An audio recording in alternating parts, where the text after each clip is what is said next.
أوحى به الله وحيا ففاض نورا وأحيا به الموات فكان الدنيا المراتل عليا دنيا المراتل عليا وللحياة ربيع يهمي على الروح ريا ومرفأ والأماني ظلاله تتفيا فكان الدنيا المراتل عليا دنيا المراتل عليا وللحياة ربيع يهمي على الروح ريا ومرفأ والأماني ظلاله تتفيا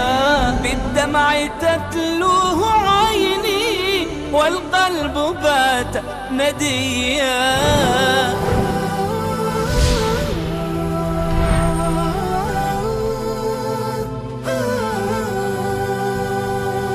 وننزل من القرآن ما هو شفاء ورحمة للمؤمنين ولا يزيد الظالمين إلا خسارا. و از قرآن آنچه را که شفا و رحمتی برای مؤمنان است نازل می کنیم، ولی بر ستمگران چیزی جز زیان نمی افزاید.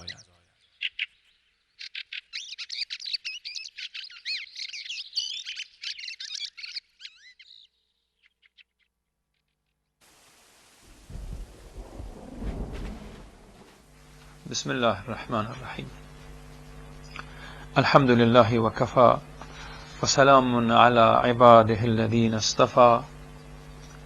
رب اشرح لي صدري ويسر لي أمري واحلل عقدة من لساني يفقه قولي.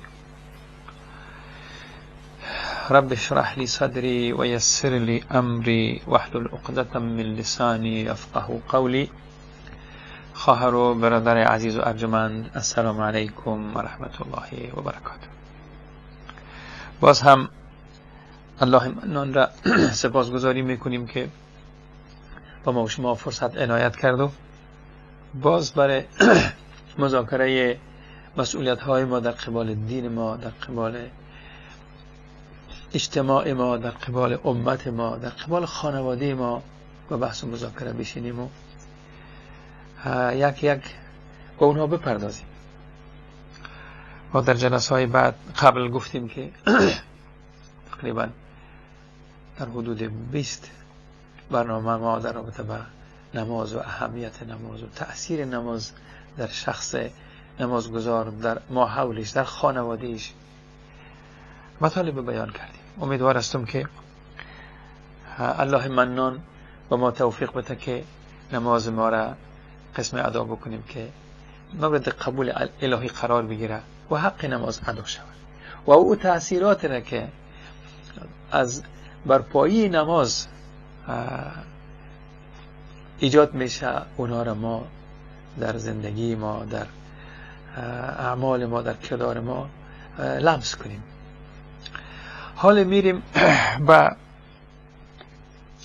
یک گنجینه دیگه، یک خزانه پر از نیازهای ما که در اون نهفته است، او را باز میکنیم. او خزانه را باز میکنیم و میریم که دوباره سعادت و سربلندی و آزادگی و خوشبختی که از دست ما تقریبا رفته، اونها را دوباره الله به ما اعاده بکند. او گنجینه قرآن است. او خزانه پر از ضروریات یک انسان قرآن است. ما قرآن باز میکنیم، تأثیرات قرآن در شخصیت خود ما، در ماحول ما، در زن و فرزندان ما، در جامعه ما، در امت، در همه عالم که در زندگی میکنیم. اثر این قرآن عزیزه باید که ما مشاهده کنیم، لمس کنیم. حالی که ما در وقت زندگی میکنیم سالهای دراز شده واقعیت های تلخ را ما میبینیم، مشاهده میکنیم. زندگی کردیم با همین وضع اسفبار ما، ذلت و خواری، اسارت ها، عقب ماندگی ها، کشمکش های داخلی، کشمکش های خانوادگی، همگی با ما دست و گریبان است. ما در این برنامه احساس میکنم که ما ضرورت داریم به یک نوسازی زندگی خود ما، از همو خزانه هایی که الله به ما لایق دید، بر ما منت گذاشت و او خزانه ها را در اختیار ما قرار داد، کلیدهایش هم در دست ما گذاشت. پیامبرها فرستاد، پیامبر فرستاد، آخرین پیامبر رحمت فرستاد، بعد ورثه های پیامبرها در خدمت بشریت با همین خزانه هایی که در دستشان بود، با این قرآن ما حولشان روشن کردن، مردم از گمراهی ها کشیدن و طرف خیر و سعادتشان بردن، زندگی آزاد، زندگی با عزت، سالهای سال. ما حالا یک دوره طولانی شده که ما محروم شدیم از همه نعمت ها، الا ماشاءالله، الا ما رحم الله، که کسایی که الله سرش لطف و مهربانی کرده و اونها با همین گنجینه، با همین نور هدایت زندگیشان را سر و سامان بخشیدن، اونها زندگی سعادتمند را داشتند و دارند و خواهند داشت. ولی عام امت و طور کل که ما یه دفعه حساب میکنیم همه در این رنج ها و مصیبت ها آغشته هستیم. بیاین برگشت کنیم، بیاین خود ما را لایق رحمت و مهربانی های الله بسازیم. بیاین که قرآن ما را رهنمایی بکنه، قرآن گنجینه‌ای را که الله عزوجل در اختیار ما گذاشته از این استفاده بکنیم، از این خواری و ذلت خود ما را نجات بدیم. ما باور داریم که قرآن به تمامیش این اعتبار داره، این اعتماد داریم سر قرآن که ما را با برنامه های بیدار کنندیش، با برنامه هایی که ما را هوشیار می سازه، ما را متوجه مسئولیت های ما می سازه، ما را از این حالت بیرون کنه. قرآن نوری هست، اگر تشبیهش بکنیم به آفتاب که وقتی میتابه میبینیم همه جای روشن میکنه. ولی نور قرآن، این قرآن چنان نور میتابه که اگر ما خود ما را در پرتو از اون نور قرار بدیم و ما اثر میکنه. نور قرآن هم عالمگیر است، همه جا را روشن میکنه. نورش مثل آفتاب نیست که غروب کنه باز تاریک شود، این همیشه است، میتابه. کسان مستفید میشن، کسان بهره میگیرن که در زیر از این نور قرآن خودشان قرار بدن و استفاده از این نور هم چقدر آسان است. الله در اختیار کل ما قرار داده، در اختیار کل امت قرار داده، ولیکن ما از یک بخش کوچک از استفاده میکنیم و او را به خاطر اجر و ثواب در خواندن قرآن، در تلاوت قرآن، در حفظ قرآن تلاش کردیم، تلاش میکنیم و امیر کافی میدانیم برای خود ما، در حالی که کافی نیست. بخش اصلی قرآن که ما را به طرف خوشبختی ها و سعادت دنیا و آخرت سوق میده، او فهم قرآن، درک قرآن، عمل به قرآن است. قرآن یقین داریم که ضامن سعادت و ترقی انسان است.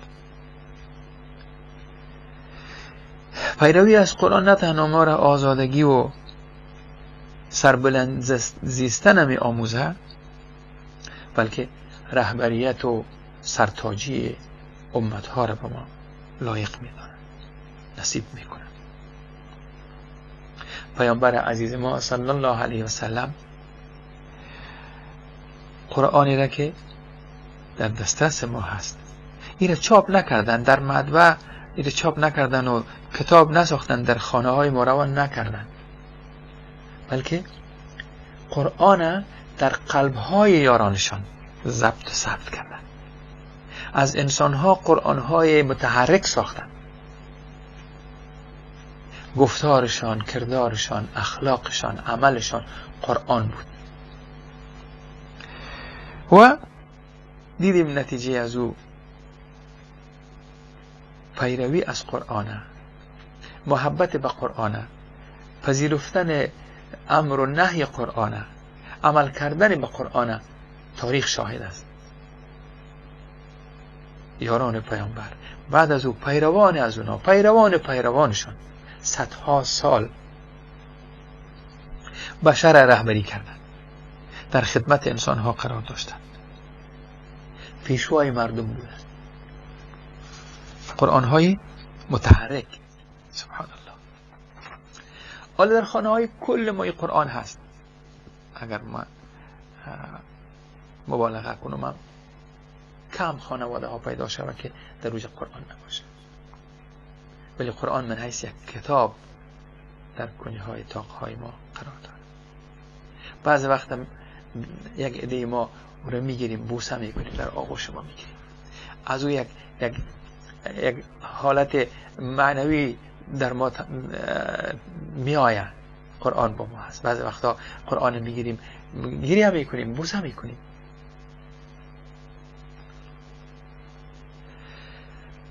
بعضی هم میخوانن، ختم ها میکنن،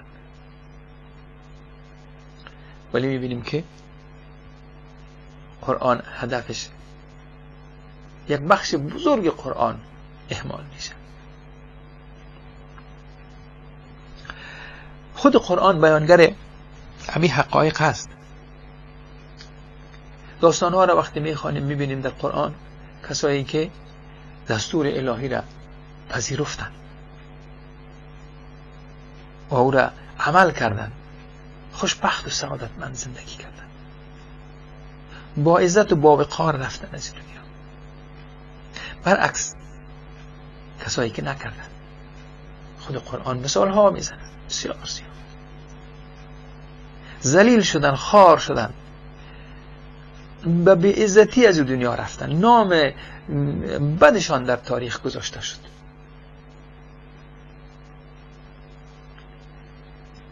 وضع امروزی امت ما یعنی زیاد شبیه زندگی دوران موسی علیه السلام برای قوم بنی اسرائیل است. گناه سرکشی کردند. قرآن مثال های زیاد در این رابطه به موسی علیه السلام دارد و خصوصا این حادثه آخری را که به موسی علیه السلام بعد از اینکه الله منت گذاشت، فرعون از تباه کرد، قوم خداوند نجات بخشید. حالا برای موسی علیه السلام الله دستور میده که قوم تبیر برین به سرزمین بیت المقدس یا قدس، در اوجا مرکز توحید و یکتاپرستی ایجاد کنید. موسی علیه السلام وقتی به قوم خود میگه، قرآنی را بیان میکنه، بسیار با وضاحت، به سادگی بیان میکنه. اعوذ بالله یا قوم ادخلوا الارض المقدسه التي كتب الله لكم ولا ترتدوا على ادباركم فتنقلبوا خاسرين. برین می قوم بی برین به قدس برین. کسی هم اگه کار نکنه زیان کار است، خسران نصیبش میشه، هلاک میشه، تباه میشه. و قوم موسی علیه السلام بنی اسرائیل با وجود که تازه لذت آزادگی را چشیدن، از اسارت فرعون خلاص شدن، ولی او جبن و ترسشان میگن که در اون سرزمین کسایی هستند که اونا یک قوم زورگوی بدماشی هستن که ما نمیتونیم با اونا مقابله کنیم. قرآن از زبان از اونا میگه قالوا یا موسی ان فیها قوما جبارین، در اونجا یک قوم بسیار ظالم جباری هست. و انا لن ندخلها، سبحان الله، نمیریم دیگه، واضح رد میکنم. حتی یخرجوا منها، تا کنان از اونجا نبرای ما نمیریم، هرگز نمیریم. فان یخرجوا منها فانا داخلون، سبحان الله. کسایی در قوم پیدا میشن که دو نفره که اونها را متوجه میسازن که نکنین این کاره،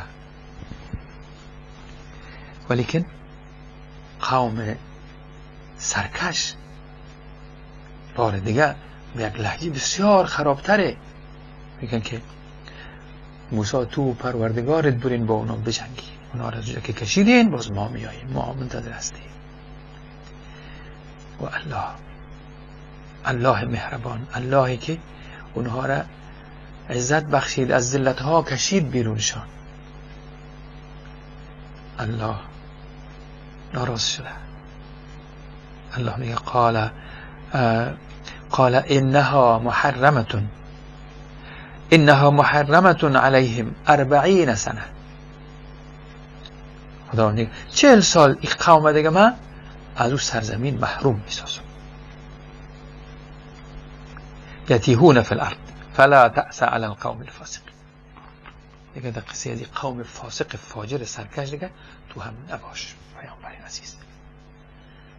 40 سال اینا در سرزمین سینا یا در همون جایی که از فرعون از چنگش خلاص شدن نتانستن بیاین بر سرزمین قدس را که خداوند جای امن و امان، جای پربرکت در قرآن تعریف میکنه.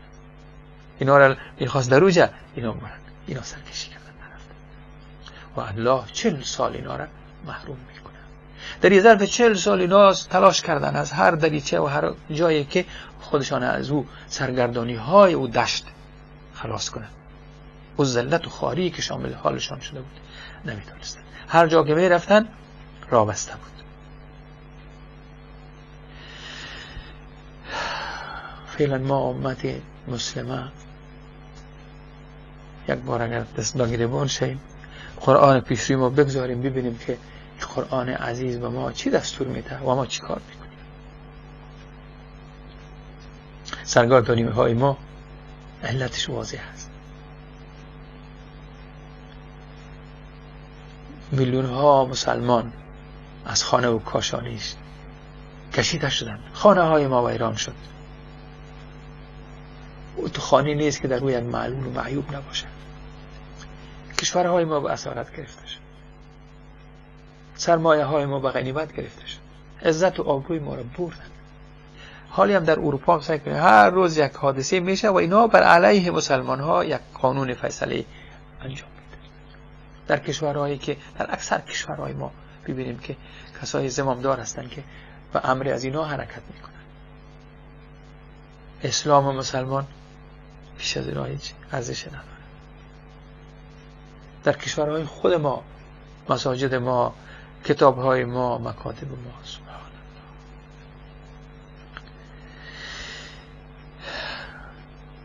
ما تا حالی هم راه اصلی را نیافتیم.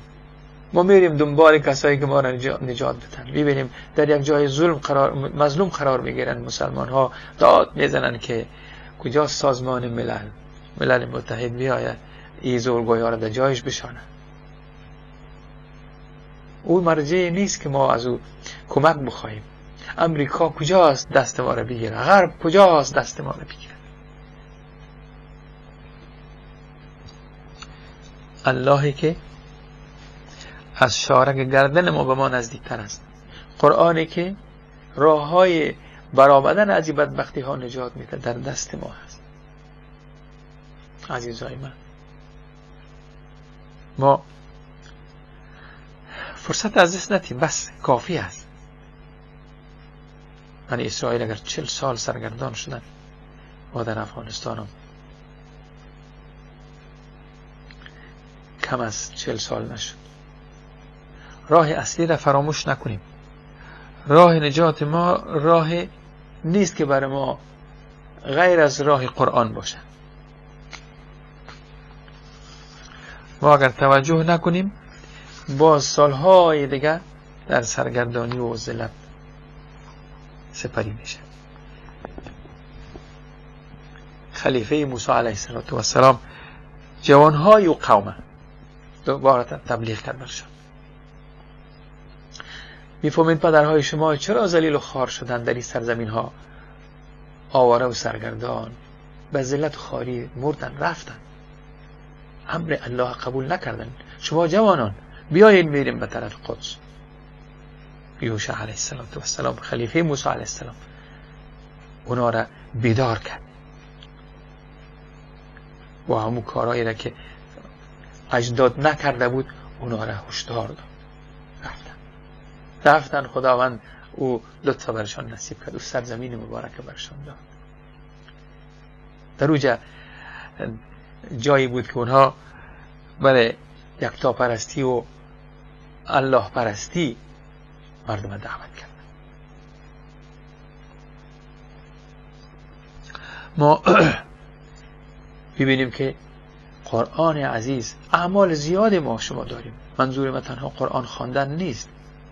در همین قرآن برای ما شما عباداتی را که الله نشان میده ما را به انجام از اونا مکلف میسازن. میبینیم که یک چیز مهم در عبادت یک بخش مهم دیگه هست، مثل که در قرآن است. ما از قرآن وقتی تلاوت میکنیم حفظ میکنیم پاداش میگیریم، احترام قرآن میکنیم، به قرآن یقین داریم، باور داریم. همین باورمون به قرآن ما را مورد پاداش قرار میده. ما اجر میگیریم وقتی میگیم ما قرآن کلام الهی است، ما ایمان دارم، از جان و دل برش ایمان دارم. همین نزد الله یک پاداشی هست برای ما میده. حج میگیم یک عبادت است، بزرگترین یک عبادت است. ولی در داخل حج میبینیم مناسک زیادی است، سعی است، طواف است، رجم یا رمی جمرات است، چیزهای زیادی در حج میبینیم. اما عرفات، وقفی عرفات، رسول الله صلی الله علیه و سلم میگن که حج عرفه هست، مهمترین بخشش در عرفه هست. همین ترتیب ما توبه هست، توبه بهترین عبادت است. اما توبه چند بخش داره. دست کشیدن شما از گناه هست، اگر به کسی ظلم کردین او حق از او دوباره اعاده کردن است، حق کسی را تلف کرده بودین از او عذر خواستن است، بخشش خواستن است از الله. اما یک بخش مهم توبه پشیمانی هست. تا که شما پشیمان نشوین از او عملی که اگر ناروا بوده، ناجائز بوده، گناه بوده، تو از او پشیمانی نکنین، دیگه چی کار کرده میتونید؟ دیگه همه مربوط میشه. یعنی بخش مهم توبه پشیمانی است. بخش مهم قرآن عمل به قرآن است. بنابراین ما میبینیم که رسول خدا صلی الله علیه و سلم وقت یارانشان با قرآن تربیت کردن، قرآن در سلول بدنشان جابجا کردن، اونا رستگار شدن. حضرت عبدالله ابن مسعود میگن که ضعیف بودن، ناتوان بودن، لاغر بودن. یکان وقت روزه های سنتی را نفلی را نمی گرفتن. پرسان کردن که یا عبدالله شما چرا روزه های نفلی را یا سنتی را نمی گیرین؟ گفتن که من ضعیف میشم، اگر که روزه بگیرم با تلاوت قرآن کرده نمیتونم و ترجیح میتونم که از روزه سنتی کرده قرآن تلاوت کنم. دوست داشتن با قرآن سر و کارشان باشه. ما ببینیم در جای هم حضرت عبدالله ابن مسعود میگن که به شک این قرآن مهمانی و ضیافت الهی است. شما وقتی در داخل قرآن میرین در اونجا واقعیتش که تحفه هایی است، مهمانی هست از الله. قلبا روحا شاد میشین، خوشحال میشین در اون قرآن. ولو آیت های عذاب است و وعید است، اونا رو وقتی میخوانید دل شما روشن میشه و الله پناه میبرین از او غضب و از او عذاب. آیت هایی که رحمت است، شفا است، هدایت است، اونا رو وقتی میشنوید به اون طرف دلتان میره. یک مهمانی است. آله دوام فرموده حضرت عبدالله ابن مسعود است که هر کس به این مهمانی وارد شود در امنیت است، در امن و امان زندگی میکنه، کسی که با قرآن سر کارش باشه. حضرت خالد ابن ولید قهرمان سالار مجاهدین، فاتح غزوات کثیر در اسلام، مبارک وقتی قرآن میگیره بر دستش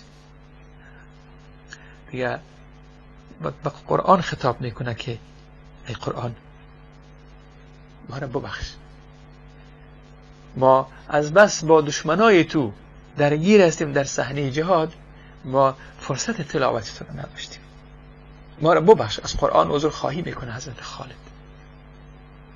در حالی که با اعمالی که با دستوراتی که قرآن برشان داده بود عمل میکردن. حالا دنها دلشان نارام است که ما قرآن نتوانستیم خواندن، در حالی که عمل میکردن با قرآن، ولی از خواندن قرآن اونا لذت میبردن.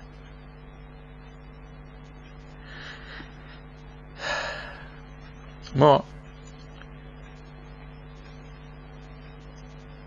این سفارشات بزرگوارای ما را میبینیم و قرآن میبینیم و وضع خود ما را میبینیم که ما با قرآن چی کار میکنیم. خود ما چی کار کردیم، اولادهای ما با قرآن چی کار میکنن. ما در عزاداری های ما ببینیم قرآن فقط سر قبرها و سر فاتحه خوانی هاست، روز 3 است، روز شبهای جمعه است، 40 هست، سال هست، اون مجد چند نفر جمع میکنیم بخوانیم قرآن.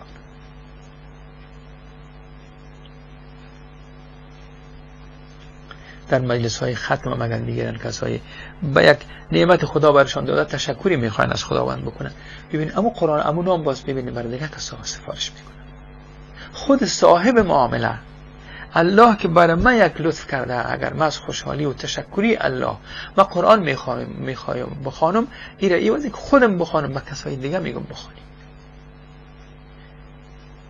اگر میخوایم به روح پدرم مادرم قرآن ببخشم، ایوازی که خودم این کارو بکنم کسای دیگه رو دعوت میکنم شما بخوانیم، چرا من خودم نخوانم؟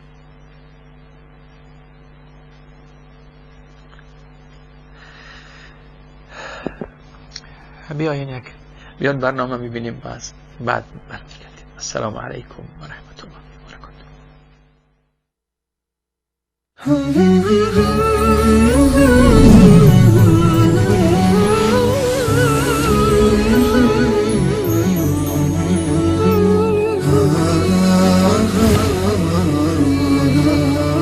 زینت و زیبی همه اسلامیان قرآن بود،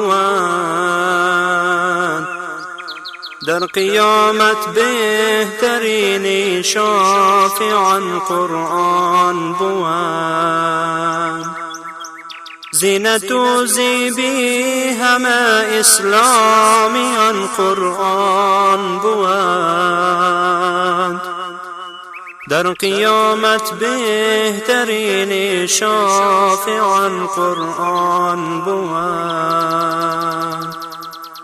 گر حکیمان عاجزایند از علاج ما چی باک، شافی درمان مایان بیگمان قرآن بود. گر حکیمان عاجزایند از علاج ما چی باک، شافی درمان مایان بیگمان قرآن بود. کی تواند کس که بی قرآن رود در راه حق، مقتدای راه جمله سالکان قرآن بود. کی تواند کس که بی قرآن رود در راه حق، مقتدای راه جمله سالکان قرآن بود. زینت و زیبی همه اسلامیان قرآن بود. در قیامت بهترین شافعان قرآن بود. روز و شب قرآن بخوان و کن عمل بر حکم او، کان رفیقی گوری تنگ و خاکدان قرآن بود. روز و شب قرآن بخوان و کن عمل بر حکم او، کان رفیقی گوری تنگ و خاکدان قرآن بود. رو تمسک زن به قرآن تا رساند با خدا، رشتگی حبل المتینی با امان قرآن بود. رو تمسک زن به قرآن تا رساند با خدا، رشتگی حبل المتینی با امان قرآن بود. زینت و زیبی همه اسلامیان قرآن بود. در قیامت بهترین شافعان قرآن بود. مؤمنان را رهنما گردید قرآن خدا، تیغ بر فرقی جهود و کافران قرآن بود. مؤمنان را رهنما گردید قرآن خدا، تیغ بر فرقی جهود و کافران قرآن بود. چشم روشن می شود از دیدنی او دم بدم، تیز فهمی قاریان و سامعان قرآن بود. چشم روشن می شود از دیدنی او دم بدم، تیز فهمی قاریان و سامعان قرآن بود. زینت و زیبی همه اسلامیان قرآن بود. در قیامت بهترین شافعان قرآن بود. در قیامت بهترین شافعان قرآن بود.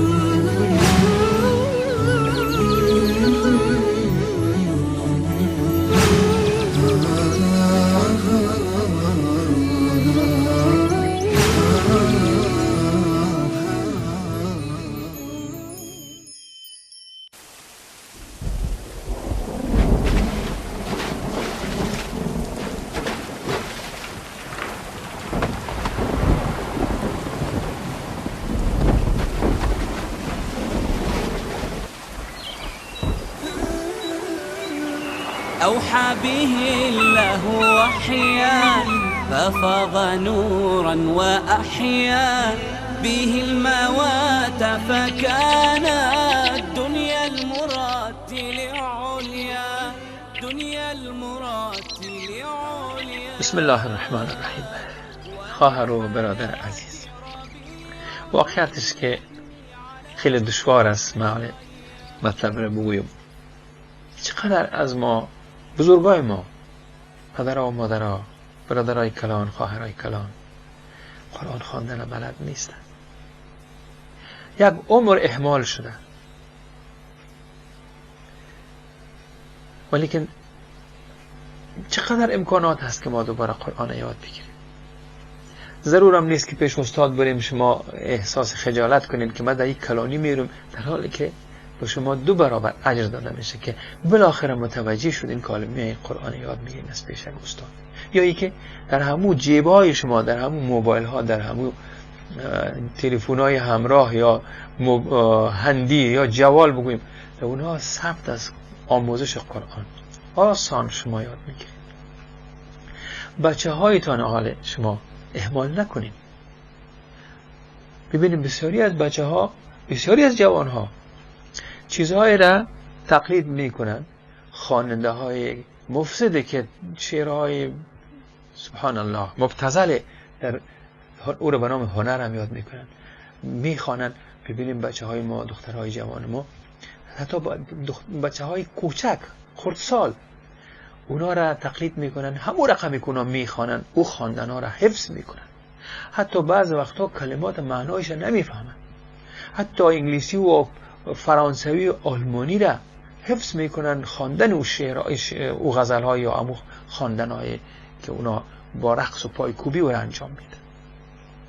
بعضی از اون مسخره هایی که تقلید میکنن از بعض از گفتار سیاستمدارا را عکسش میکنن، بعض زعم خود ما قلاقش میگیرن. ببینیم جوان های ما، دخترها، پسرها، خرد و کوچک، حتی همون رقم صحبت میکنن. اما قرآن، در قرآن باز میلنگیم، میگه سخت از قرآن، حروفش ادا کردنش از مخرج من نمیفهمم یادم، ولیکن بعضی حرفا هست در پشتو، در انگلیسی، در آلمانی و در دیگر لسانها که نرمال نیست ادا کردنش. باید دهن ما را کج راست کنیم، زبان ما را تا حرکت بدیم تا او درست ادا شود. ولی اونا را چطور یاد میگیریم؟ همین بچه‌های نازنین ما، اطفال ما، همو لغت ها را، همو زبان ها را درست بدون از اینکه کدام خطای در لهجهشان باشه انجام میدن. ولی با قرآنی که زندگی ما را سر و سامان میبخشه، مرگ و زندگی ما سر و کارش با قرآن است. ما داریم در مراکزی که مساجدی که درس قرآن میتن، میبینیم که بعض خانواده های نمازخوان مسلمان بچه هایشان هم میارن اونجا، دخترهایشان هم میارن، ولی اهتمام نمیکنن. برای 1 ساعت 2 ساعتی که در اون مدرسه در اون مرکز هستن، وقتی خانه میرن اینا رو دوباره ازشان پرسان نمیکنن که شما چی یاد گرفتین عزیز من، در این مدرسه رفتین شما. 1 هفته بعد میآین، باز وقتی که شما پرسانش میکنین که همون 1 هفته خواندنش هم فراموش شده. این قرآن از ما شکایت میکنه. ما قرآن مثل که بگوییم فراموش میکنیم، دوست نداریم قرآن. ولی وقتی یک عزای یک ماتم شد، باز به قرآن رجوع، باز او را به دیگه کسا رجوع میکنیم که شما بیاین بخوانید. در چقدر محفل‌های ختم است وقتی ما شرکت کنیم، میبینیم که یک عده مخصوص قرآن میخوانن، دیگرها همه یا با هم قصه میکنن یا نشستن آرام که باشه چه وقت اینا ختم میکنن دلشان تنگ میشه که چقدر طولانی شد، بیان زود نان بیارن محفل خلاص شود. هیچ کسی خودش مثل گوین زحمت نمیده که قرآن آمده ختم قرآن رفتیم ما خیلی جلد دیگه رو ما خیلی بخوانیم این چیزی.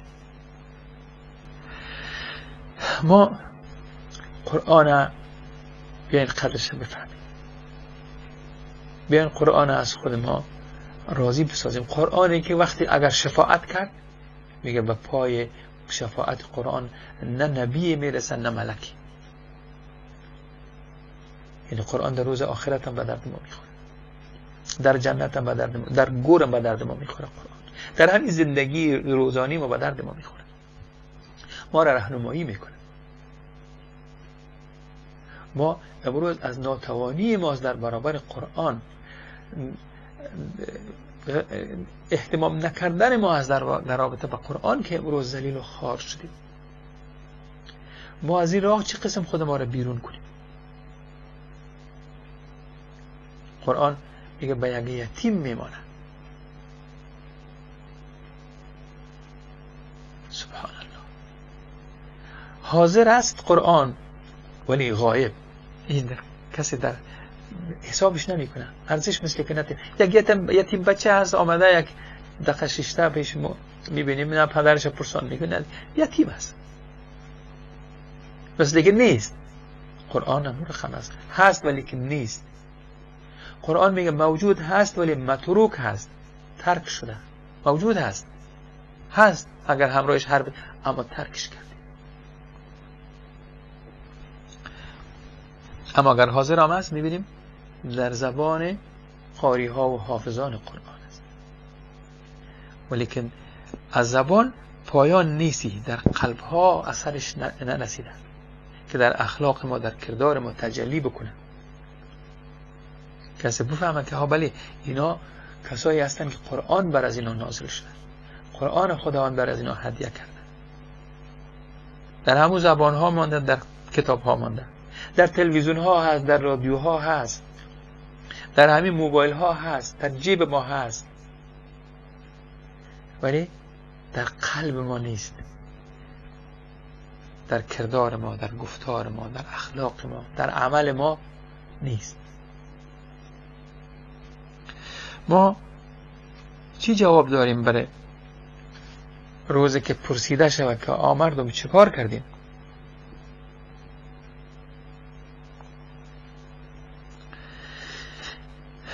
ما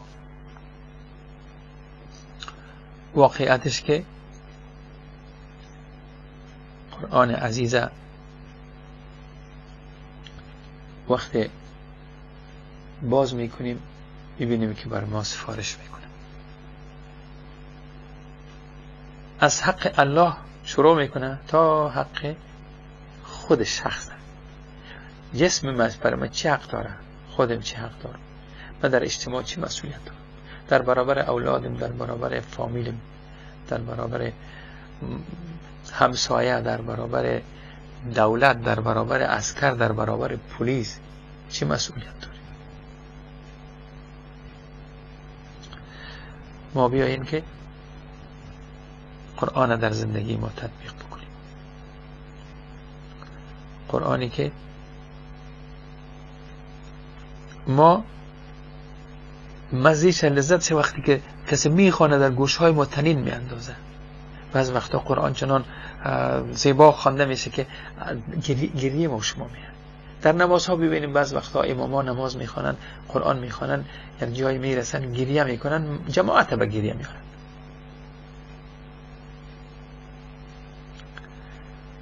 و ایمان ما با قرآن، ارزش ایمان ما، عظمت و منزلت ایمان ما را از روی قرآن میدانیم.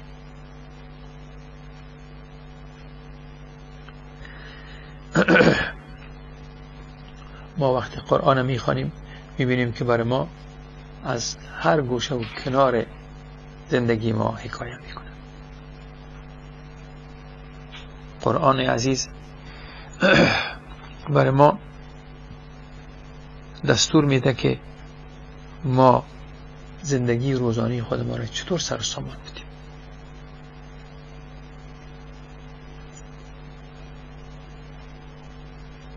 ما قرآن میبینیم که و ما بیان میکنه حلال چی است، حرام چی است، دوست شما کی است، دشمن شما کی است.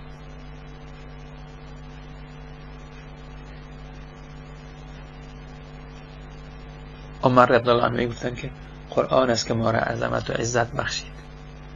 قرآن ملت‌هایی را بلند میکنه و ملت‌هایی را به زمین میزنه. همونطور هست. در حالی که ما در بین خود ما قرآن داریم، ولیکن قرآن از ما شکوه میکنه، شکایت میکنه. قرآن ما را خطاب میکنه که بیاین به طرف مسئولیت هایتان، ولی ما فرار میکنیم. خداوند عزوجل وقتی انسان هنوز خلق نشده قرآن موجود بوده.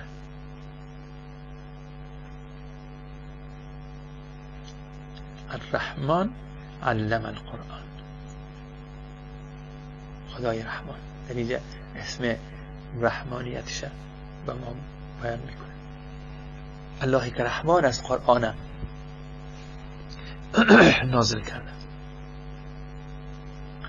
خلق الانسان، بعد از این انسان خلق کرده.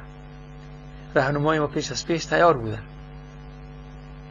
بعد از این ما پای ما را در یک کره خاکی گذاشتیم. علمه البیان، ما باز بیان کردن و ما خداوند آموزاند. ما را با نعمت قرآن خداوند اشرف مخلوقات خطاب میکنه که اگر شما سر و کارتون با قرآن بود، شما بهترین مخلوق هستید، اشرف مخلوقات، اکرم مخلوقات. ولی عکسش اگر نکردین با قرآن زندگی، شما از حیوانم پایین تر از مقامتون. نعوذ بالله.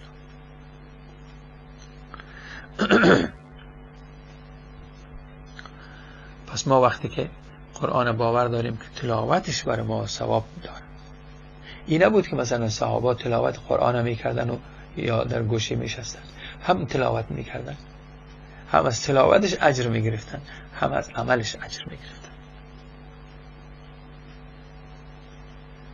صحابه میگفتن ما قرآن تا که برش عمل نمی کردیم دنبال دیگه آیت نمی رفتیم. ما متاسفانه صحابه وقتی قرآن می فهمیدن عمل می کردن، برای عمل کردن می خواستن بفهمن که قرآن چی میگه برای ما، و ما عکس می کنیم. ما می خواهیم بفهمیم قرآن، تنها برای فهمیدن می خواهیم. چقدر علما در معجزات قرآن رفتن، داخل شدن، چه کشفیات کردن. از نجوم بیاین تا اعماق بحرها رفتن. انسان ها از قرآن دیدن که در قرآن چیزایی که ما آل کشف میکنیم در قرآن اینا را و ما هر سر بیان کردن. ولی مانده در همو حالت خودش که یک معجزه بوده قرآن. چیکار کنیم در عمل خود ما؟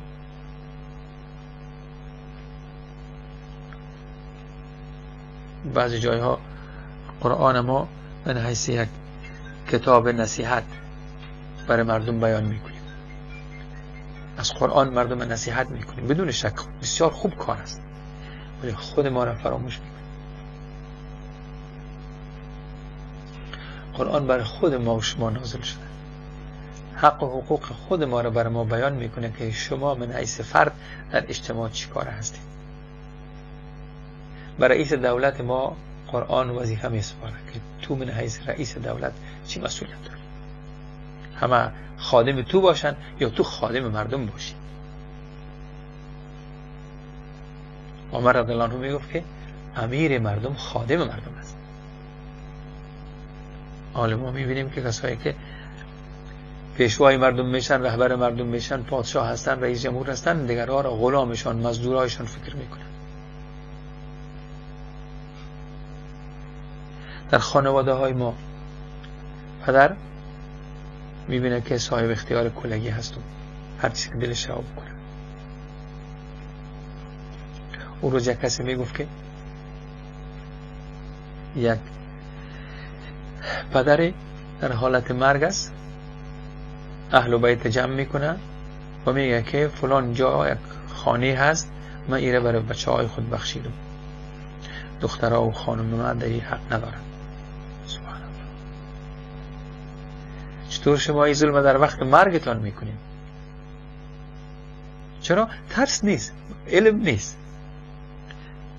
آیا این صلاحیت یک شخص داره که سرمایه‌اش و مثل یک جرأت غیر عادلانه تقسیم بکنن؟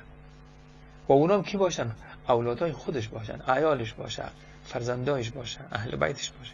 در برابر اهل بیتش چنان ظلم. بچه ها بگیرن و دخترها و مادرشان در گوشه بشینن. چرا؟ این ما نفهمیدیم. قرآن باز کردیم، شاید قرآن میخوانده یادم، شاید نماز میخوانده یادم، ولیکن عمل با قرآن، دانش از قرآن، نزد یک عالم رفتن، چیکار کنیم؟ ببینیم ما چقدر عقب ماندیم، چقدر قرآن فراموش کردیم. ما با تأسف قرآن خار ساختیم. بیاین قرآن همون رقمی که دوستش داریم. ببینیم وقتی محفل خوشی هست، در عروسی ها یک عادت مانده بوده در بین ما که در زبان عوام آینه مصاف میگن. در اصلش آینه و مصحف است. مصحف قرآن میگن و او در همون چیزشان هست، در برنامهشان هست. وقتی که عروس و داماد میاین در کنار هم میشینن، مهمان ها هم حضور دارن، آینه و قرآن میارن. یک موی سفیده یا یک پیچ سفیده پهلوی عروس و داماد میشینه، آینه و قرآن دستش هست.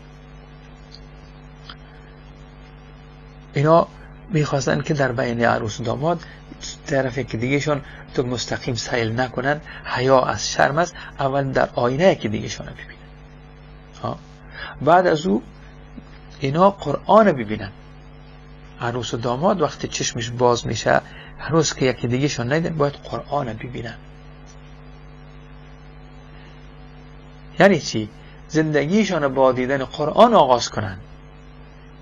تنها دیدن قرآن مانده و داخلش دیگه محتوا رفته. قرآن به ما چی دستور میده؟ خانواده تو زیر سایه قرآن زندگی کنی. در این قرآن باز کو، در این قرآن چی هست؟ هر صفحه که واز بکنه برش یک راهنمایی هست در قرآن. که اگر یک فرموده از قرآن این داماد یا عروس در گوش خود میگیره و حلقه گوش خود قرار بده و او عمل بکنه، اونمو یک حرف هم بر از او، یک سفارش هم بر از او سعادت هست، خوشبختی هست. ولی آیا داماد وضو داره؟ عروس وضو داره؟ و سر و وضعی که و عروس و داماد دارن لیاقت از این دارن که قرآن براخشان باز کنیم؟ یکی میگفت که برای من یک حاجی بیبی نزدم ششته بود، قرآن باز کرد و من خواستم قرآن بخوانم، دوباره بسته کرد. گفتم خاله نه میخواستم بخوانم. باز بس حال میخوانی بچه؟ گفت خیلی چرا اینجا آوردی؟ باز کرد. باز تا اعوذ بالله بسم الله گفتم، باز بسته کرد. گفتم مادر جان من نخواندم. بسیار طول میدی بچه، کل منتظر هستن. خب پس این چرا شما آوردین در این محفل؟ اول آوردن شما در اون محفله که اعوذ بالله میلرزه انسان وقتی که محافل عروسی خود ما را تمثیل کنیم که کیها به چه شکل آمدن، خصوصا در اون محافله که مختلط است. قرآن آوردن، قرآن موجود علی متروک. اعوذ بالله. مسافر وقتی که سفر میره از زیر قرآن تیر میشه، قرآن بوسه میکنه، دوبار سه بار کسی بلند میگیره از زیر قرآن تیر میشه. همون رقمی که عروس و داماد وقتی که میرن به طرف خانهشان، یک کسی هست که قرآن بالای سر عروس گرفته و زیر سایه قرآن عروس طرف خانهش میره. اینو فقط شکلش مانده، یک فیلم است، محتوا نیست. باور داریم که قرآن وقت خوانده شود سفر ما به خیر میشه. آیت قرآن از وقتی شما سفر میکنید دعای سفر میخوانید. عروس خانی بختش میره، داماد خانی بختش میره، با قرآن و با نماز برن، با وضو برن. ولیکن او کسی که قرآن در دست گرفته وضو داره نداره، او کسی که در زیر قرآن، در زیر سایه قرآن حرکت میکنه. قرآن شاید هم در وقت اگر زبان که مردم میشنوید قرآن حرف میزد، شاید که او عروسی دیگه با ماتم سرا تبدیل میشد. شما چیکار میکنید در حق من؟ او یک شعر است که قرآن از زبان قرآن میگه، شاعر چی شاعر نازنینی بوده، میگه هندو با کتابش کار نمیکنه که مسلمان با ما میکنه.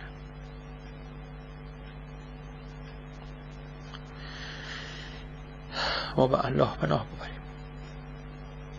بیاین که خود قرآن باز کنیم و سفارشاتش ببینیم. برای ما چی سفارش میکنه قرآن؟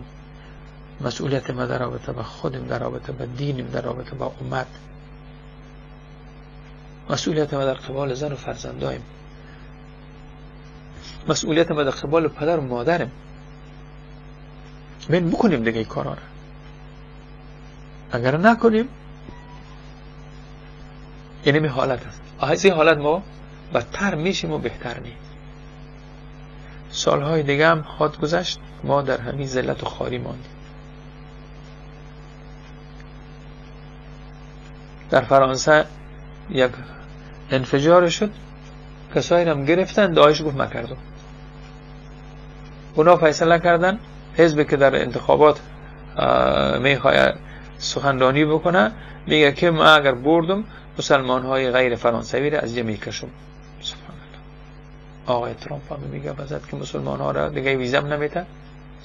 از این که ذلت خواری ما صاحب نداریم، نه؟ ما به صاحب هستیم. خودم هم که ما را یک کسی اللهی که ما را میگه اگر در قرآن شما رفتین در این ضیافت ما آمدین در امن و امان هستین، باز نه فرانسویه، نه انگلیسیه، نه آلمانیه، نه امریکاییه بر علیه ما توطئه کرده میتونن، نه خود کسایی که به امر از اینها در کشورهای ما توطئه میکنن. مسجد رفتن در روز جمعه در قشله عسکری رفتن در حالتی که مردم نماز میخوانده اونا را انتحاری گرفته که ما جنت بیارم اونا را کشته. شما را بخدا چی جواب میتین شما پیش الله؟ باز با افتخارم یک کسی میگه ما کردیم این کار. بیاین بریم به میان برنامه و بعد از او تلفن ها را باز میکنیم و انشالله این سلسله را آهسته آهسته باز کردیم، بریم به طرف داخل این مخزن و گنج که الله منان تمام کلید احتیاجات ما را در این گذاشته.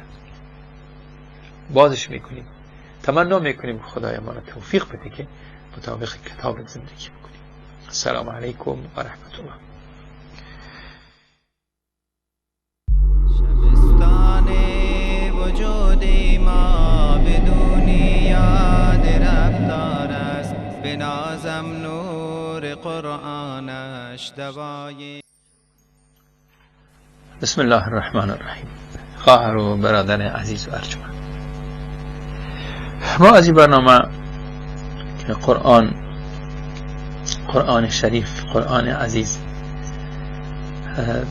چه اثر خواهد کرد، چطور اثر خواهد کرد در نفس ما، در خانواده ما، در فرد اعضای خانه ما، که ما با قرآن زندگی ما را سر و سامان ببخشیم. ما با مو طرف چه قسم بریم؟ ما باید اول همین هدف ما مشخص شود که ما از قرآن چی میخوایم و قرآن از ما چی میخوایم. ما به این باور داریم که قرآن یک رهنما است. رهنما از کوچکترین کاری که در زندگی یک انسان عادی تا به رئیس دولت، همگیش بر ما راهنمایی میکنه. پس ما در یاد گرفتن قرآن، در حفظ قرآن، در بهترین لهجه قرآن تلاوت کردن، با حنجره های طلایی گوش فرا دادن به کلام الله، این از آرزوهای ما هست. ما از اینا در تحقق هدف اصلی قرآن استفاده کنیم. اگر یک حافظ قرآن، یک قاری قرآن در یک جای تلاوت میکنه با صدای گیرایش، با صدای زیبایش که قرآن او هر روز جلا میبخشه برش، هر روز زیباتر میسازه قرآن با صدای مقبولش، بعدش او به ایمان داشته باشه که این آیت هایی را که تلاوت کرد یک راهنمایی برای شنونده ها هست، بعد در پرتو از او آیات سخنای بگویه برای مردم. او حافظای قرآن باید خودشان قرآنای متحرک باشند، نه تنها یک کسی که بیاین محافل ما را زیبایی ببخشند با صداهای مقبولشان، بلکه با اخلاقشان، با عملشان، با همون آمدنشان در همون مجلسی که میشینن از چهار طرف از اینا نور ببارند، حرفی که میزنن، حرکتی که انجام میتن، دست و پایی که شور میتن، هر کدام از این یک معنا را برای اطرافیان خود برسانند. امام بخاری رحمت الله علیه میگن که فقط کسی حلاوتش را از قرآن حلاوتش را میشه که با قرآن ایمان داشته باشه. چقدر زیبا است این حرف. این قرآن وقت شما را کیف میکنه، مزه میده که شما به این قرآن با تمام جزئیاتش ایمان داشته باشید. بعض وقتا کسی های شوخی میکنن که میگن فلانی ها به یک قسمت قرآن ایمان دارن، به یک قسمتش ندارن. نعوذ بالله، نعوذ بالله. دشمنان قرآن که چقدر زیاد است، به نام از اینکه قرآنی ها هستند، تنها قرآن او میگه من کافیست برای من. ما هم همین حرف میزنیم که قرآن پر از گنج هست، تمام نیازمندی های ما در قرآن هست. معنایش نیست که باز ما پیامبر فراموش کنیم. بیان کنندی قرآن، تفسیر کنندی قرآن، شرح کنندی قرآن ما نادیده میگیریم، انکار کنیم. نعوذ بالله. ما خود قرآن انکار میکنیم وقتی که شارح قرآن، مفسر قرآن، مبین قرآن ما وقتی که انکار کنیم و بگیم ضرورتی به اون نیست، ما خود قرآن انکار کنیم. چقدر ناجوان مردانه مذبوحانه تلاش میکنند دشمنان اسلام که قرآن از سنت جدا کنند، کتاب از پیامبر دور کنند، علما را زیر سوال ببرند، احادیث زیر سوال ببرند. این تلاش های خیلی مذبوحانه هست. ما یک نقطه صحیح وقت آغاز میکنیم که ما برای قرآن همون باور داشته باشیم که اهداف قرآنه، در دنبالش باشیم، در تحقق پیدا کردنش باشیم.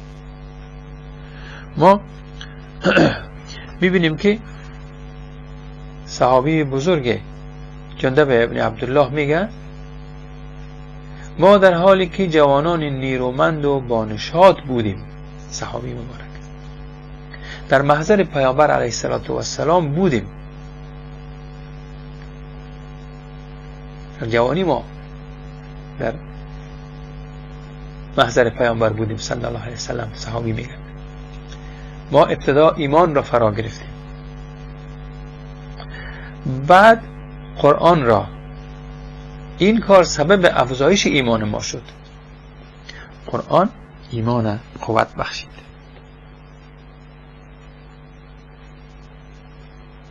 وقتی رسول خدا صلی الله علیه وسلم دعوت کردن مردم به الله، ایمان دارین الله یک تا هست، 300 چند بت نیست قابل پرستش، الله هست، یک تا هست. قرآن هنوز آیت های کوتاهی آمده بود. صحابی میگن ما رو وقتی ایمان در قلب ما رسوخ کرد، ما مؤمن شدیم، که الله یک تاست، پیامبرم پیش روی ما هست.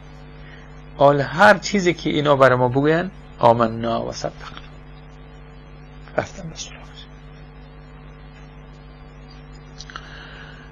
این بود که اینها با قرآن ایمانشان رسای قلب بخشیدن.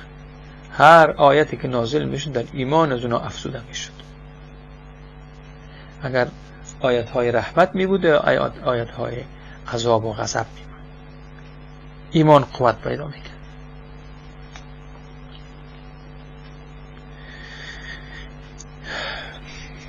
حال ما شما عزیزا تلفنم باز است، اگر که چیز گفتنی داشتین شما هم شرکت کنین. ما انشاءالله تلاش ما همی است که اول خود ما ببینیم، یاد بگیریم قرآن، تلاش کنیم. در نماز ما قرآن خوانده میشه، همون نماز را که هفته ها سرش گپ زدیم. او نماز وقت نماز است که در او قرآن خوانده شود، قرآن درست خوانده شود.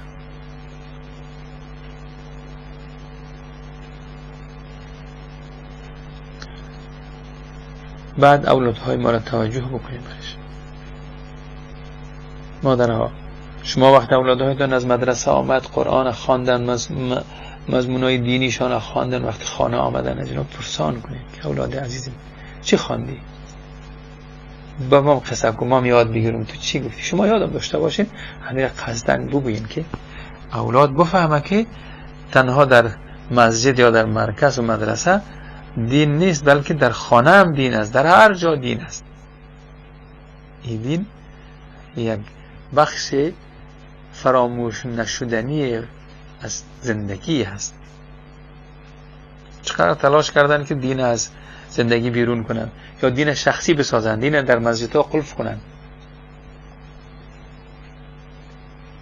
خصوصا به نام فعالان مدنی، کسایی که با دین دشمنی دارن در حالی که خودشان ادعای اسلامیت میکنن، ولی اسلام را از زندگی اجتماعی میخواین بیرون برن. به نام رحمت. السلام علیکم. السلام علیکم و رحمت الله و برکاته. علیکم السلام و رحمت الله و برکاته. بفرمایید. صادق هستم، شما را شهر سنت آگوستین زحمت دادم. بفرمایید صادق جان، بفرمایید. صدای مبارک خواستم بگویم که بیشک باید هر کس قرآن یاد داشته بخوانه، مگر یک چیز درباره کمک اضافه میکردم، اینا باید سر خود تطبیق هم کنن. بارک الله.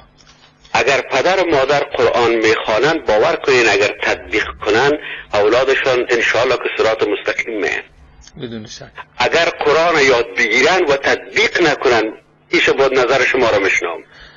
خدا شما را خیر بده. بسیار تشکر. السلام علیکم و رحمت الله و برکاته. السلام و رحمت الله و برکاته.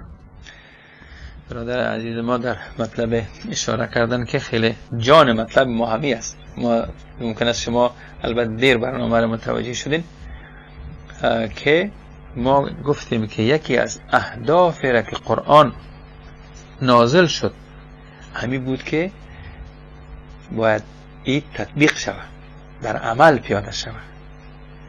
ما تلاوت قرآن بر اجر و ثواب حتما میخوانیم، ولیکن برنامه‌ای را که قرآن با خودش آورده بر تطبیق و عمل آورده. السلام علیکم. برنامه رحمت است. السلام علیکم و رحمت الله و برکاته. علیکم السلام و رحمت الله. بفرمایید خواهر عزیز، بفرمایید. صدایتون شنیده میشه. من از تاجیکستان تماس گرفتم و شما یک سوال داشتم اگر اجازه باشه. بفرمایید. اگر شخصی که کتاب قاعده را با استادش ختم کند و وقتی که به قرآن گذرد با یگان سبب، یعنی با استاد خواندن نتواند قرآن را به استاد خوانی، آیا جایز است؟ خواهر عزیزم نفهمیدم، بخش صحبتان یک بار تکرار کنین. اگر شخصی که کتاب قاعده بغدادی را با استاد خوانده تمام کند و وقتی به قرآن گذرد خواندن را خوب آموخته باشد و ولی از یگان سبب قرآن را با استاد خوانده نتواند و خودش تنها خواند. این جایزه است؟ بسیار خوب. یاد فهمیدم خواهر عزیزم. دیگه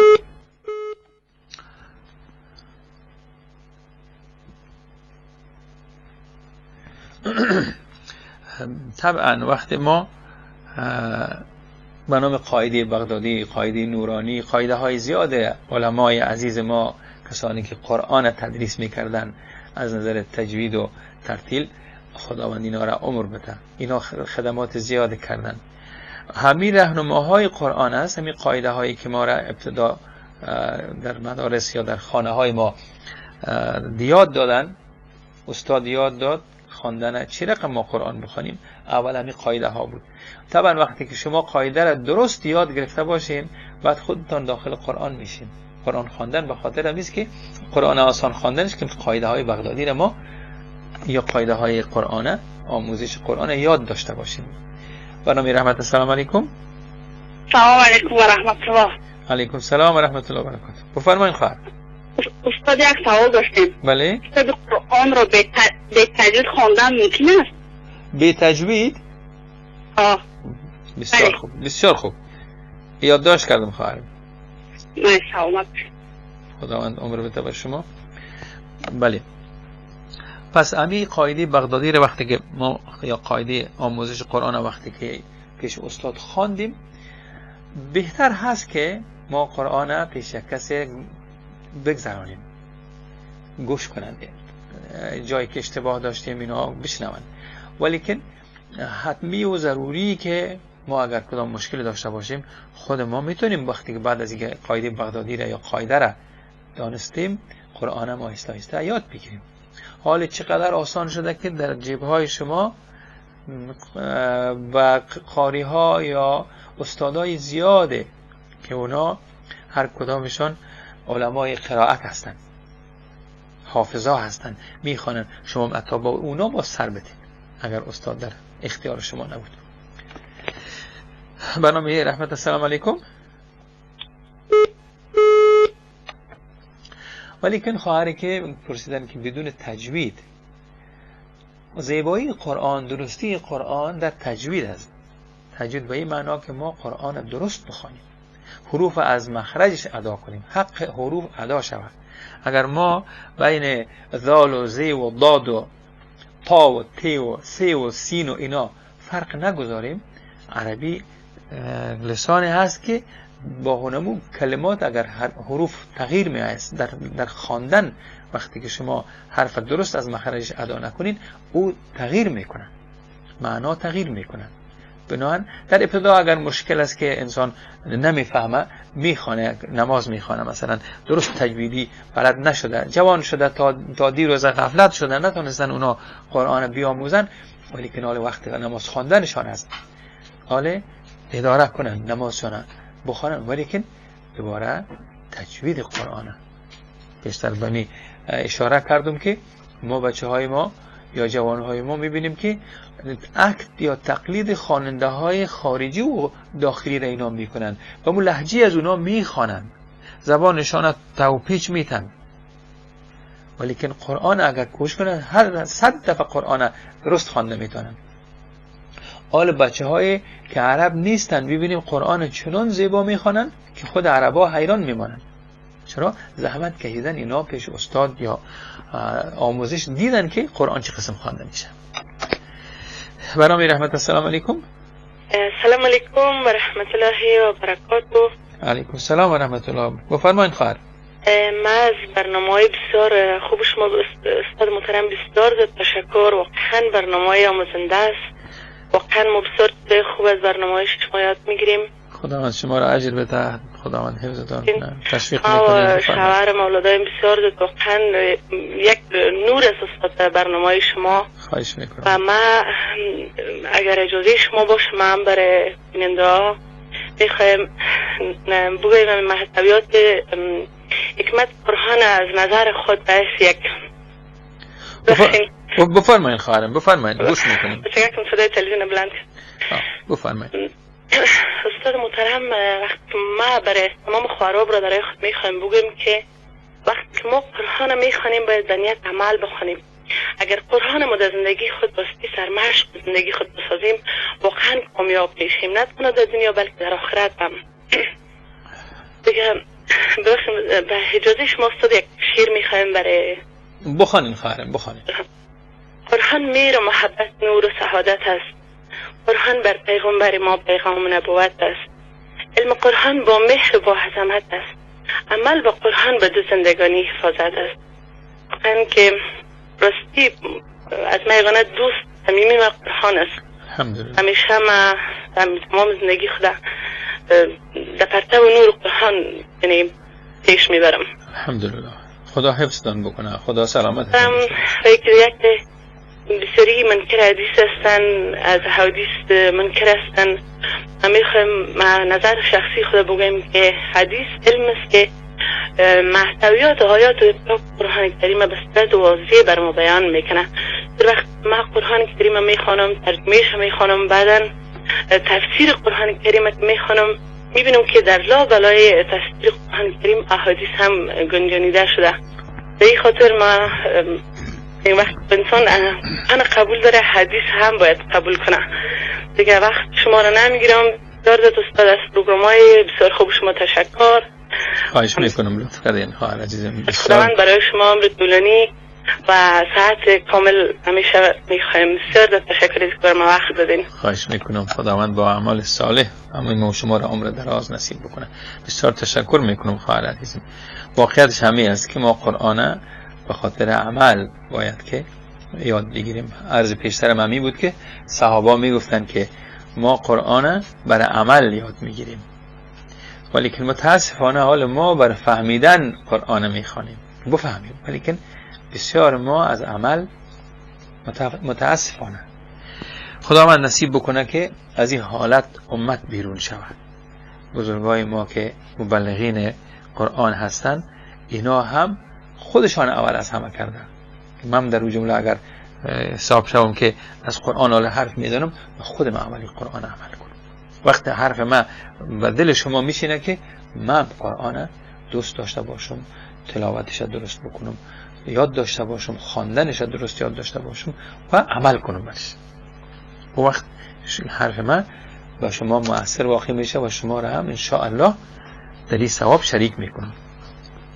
بر ترتیب ما قرآن عزیزه آله میخواهیم که از طاقها پایان کنیم، از روی زبانهای ما در اعماق قلب ما جا بدیم.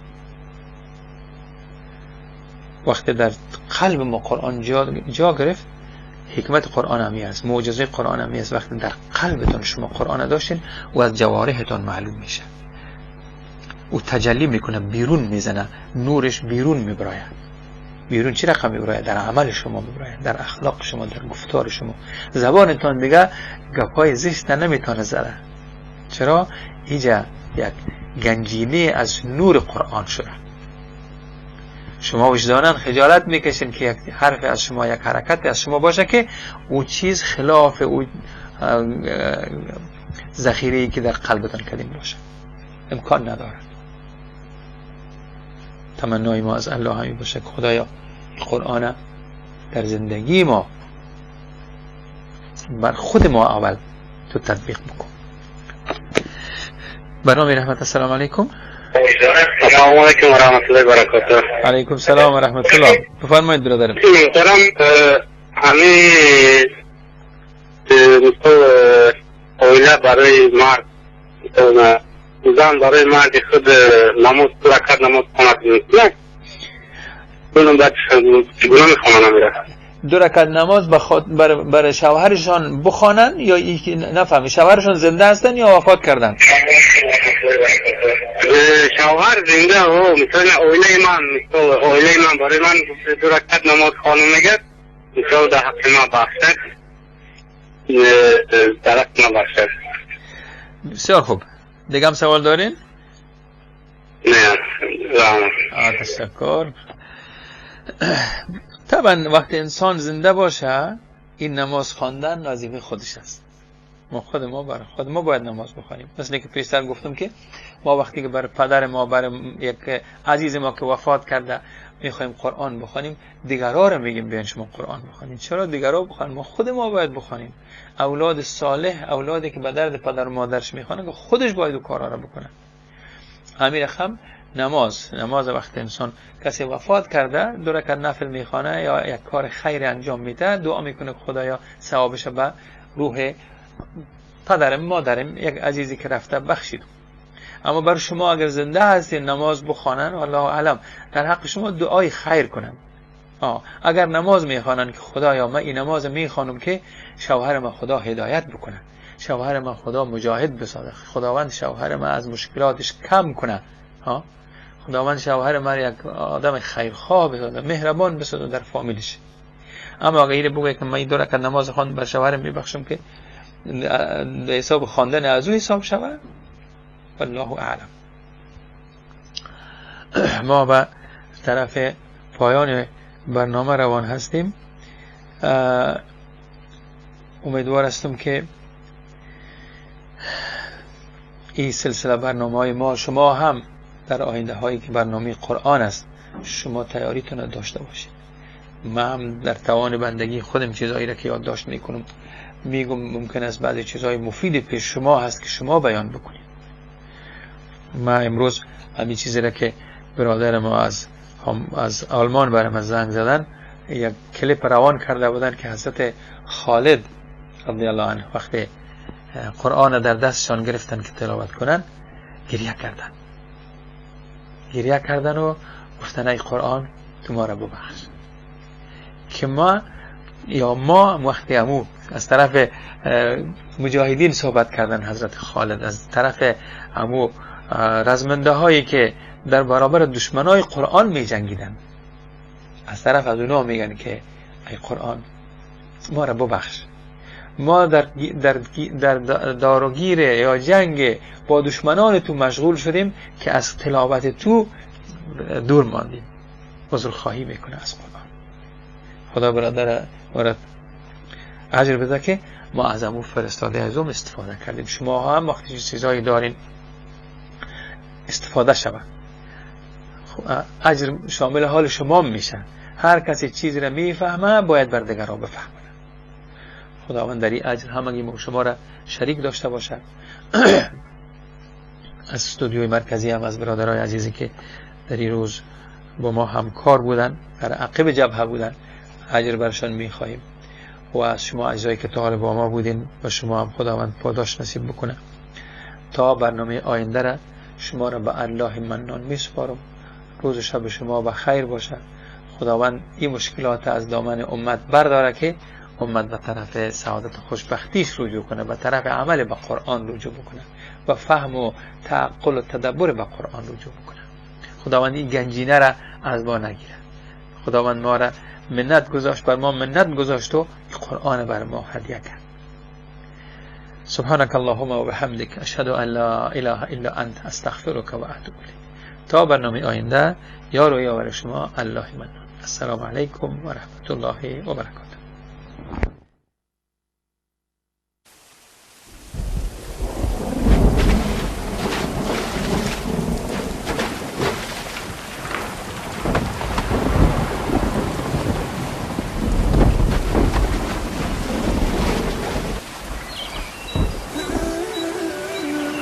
أوحى به الله وحيا ففاض نورا وأحيا به الموات فكان الدنيا المراتل عليا، دنيا المراتل عليا. وللحياة ربيع يهمي على الروح ريا، ومرفأ والأماني ظلاله تتفيا. فكان الدنيا المراتل عليا، دنيا المراتل عليا. وللحياة ربيع يهمي على الروح ريا، ومرفأ والأماني ظلاله تتفيا، بالدمع تتلوه عيني والقلب بات نديا.